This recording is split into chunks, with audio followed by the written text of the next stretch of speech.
हम आपके साथ हैं। जिन्हें का कोई अधिकारी हमारे साथ नहीं करे, आप टेबल बनाने में कदम मत छोड़ो। राहुल नहीं है और राहुल पापा नहीं है। भारतीय जनता पार्टी की हवा निकली। प्रधानमंत्री का कैंडिडेट तो वही होगा, एक तरफ तो राहुल बाबा और एक तरफ नरेंद्र सिंह मोदी।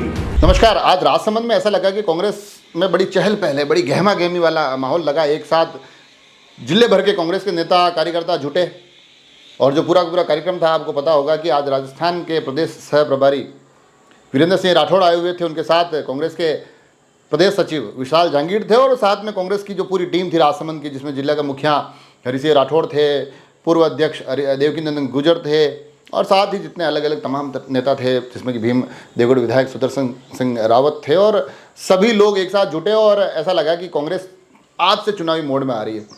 मगर जब मीटिंग हुई तो उस मीटिंग में उसके बाद प्रेस कॉन्फ्रेंस हुई, वहाँ तक भी पहुँचेंगे, मगर जो पहले मीटिंग हुई उसमें कुछ लम्हे ऐसे आए जहाँ पर कांग्रेस की तमाम बातें हुई, मगर कांग्रेस की बातों के साथ साथ भारतीय जनता पार्टी पर आक्रमण भी हुए। कार्यकर्ताओं में जोश भरने के लिए भीम देवगढ़ विधायक ने जो एग्जाम्पल दिया, उस एग्जाम्पल के केंद्र में अभी हाल में सबसे ज़्यादा सुर्खियों में रहे भभूत सिंह और उनके साथ साथ भभूत सिंह कितावत के साथ साथ लेरूलाल अहीर। और उसमें जो पूरा प्रकरण उन्होंने बताया, जिस प्रकरण में कि किस प्रकार से भभूत सिंह सुरेंद्र सिंह राठौड़ से भिड़ गए, किस प्रकार से लेरूलाल अहीर उस जिला परिषद की कार्यकारिणी में बड़ी बेबाकी से बोले, तो इस माध्यम से कार्यकर्ताओं का हौसला बढ़ाया।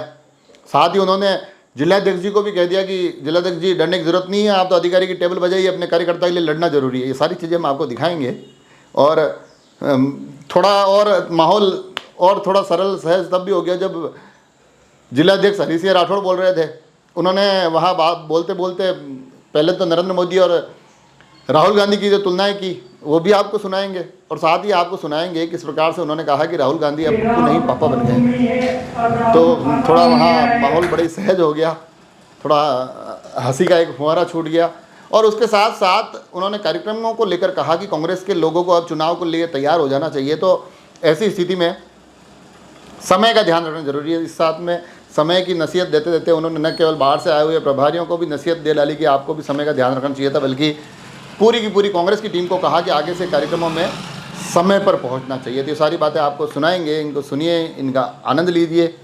और उसके बाद जो पूरी की पूरी प्रेस कॉन्फ्रेंस हुई वो हमने वहाँ से लाइव की थी, तो आप उसको देखकर भी अंदाज़ा लगा सकते हैं कि आगे आने वाले समय में किस प्रकार से कांग्रेस चुनाव को देखने जा रही है, चुनाव को वहाँ समझने जा रही है। हमारे कार्यकर्ताओं का पुरुषार्थ तो टीवी मीडिया पे भी बोल रहा है। हमारे कार्यकर्ता भभूत सिंह जी ने जिस तरह से निर्भीक होकर के एक कुंभलगढ़ विधायक की जो महंगाई राहत है उसको बढ़ाने की कोशिश करी है। कार्यकर्ता जब मजबूती से बात करता है, चाहे लेरूलाल जी ने जिला परिषद में पूरा मुकाबला करके किया। आज हमारा कार्यकर्ता कहीं कमजोर नहीं है, हमारा कार्यकर्ता पूरी बात उठाता है अपनी।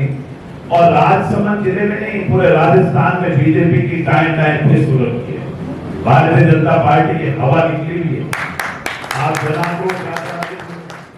जनाक्रोश यात्रा आपने और हमने सबने देखी। जनाक्रोश यात्रा में बीजेपी की हवा निकल गई, लोग साथ नहीं आ रहे हैं। चाहे राजसमंद में प्रदर्शन होते हैं, चाहे कहीं पर भी प्रदर्शन होते हैं, लोग बात साथ नहीं है, जनता साथ नहीं है। ये संदेश है आपके और हमारे लिए कि जनता आपको दोबारा मौका देना चाहती है। आप पुरुषार्थ करते रहें। तमाम अधिकारी कर्मचारियों को दबकाए जाने की कोशिश की जा रही है कि साहब बीजेपी का राज आएगा तो आपका ये कर दिया जाएगा, आपका वो कर दिया जाएगा। मैं कहूंगा कि आज कांग्रेस का राज है, जनता के बलबूते पे है और आगे भी कांग्रेस का राज है। आपको कहीं घबराने की जरूरत नहीं, हम आपके पीछे खड़े हैं।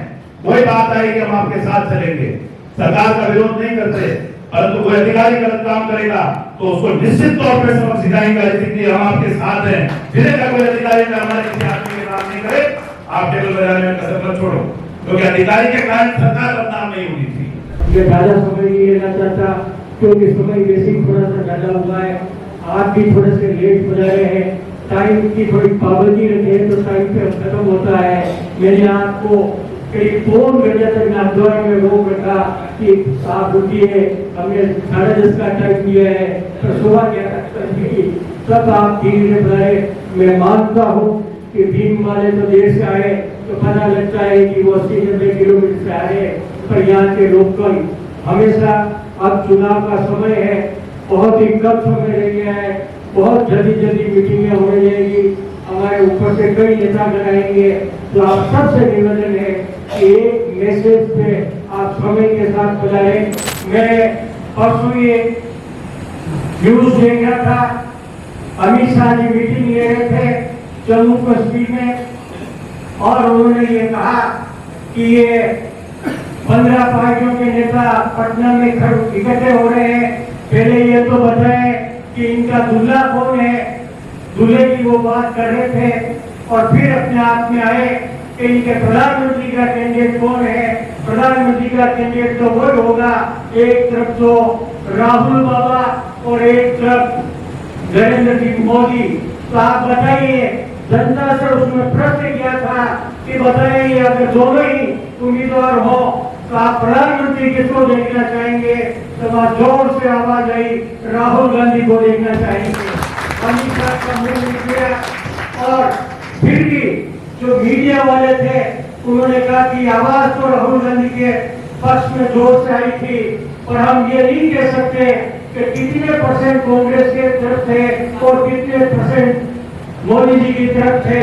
तो उन्होंने सर्वे कराया, 3 घंटे के लिए प्रश्न पूछा कि आने वाले समय में अगर प्रधानमंत्री 2 में से एक को चुनना हो तो आप किसे चुनना चाहेंगे? 3 घंटे में करीब 1 लाख ट्वीट आए, 1 लाख, उसमें से 76,000 राहुल गांधी के पक्ष आए, करीब 22,000 नरेंद्र मोदी की तरफ है। वो कह रहे हैं कि राहुल पप्पू नहीं है, अब राहुल पापा बन गया है। देश में जिस तरह से राहुल जी का स्वागत और सत्कार हो रहा है,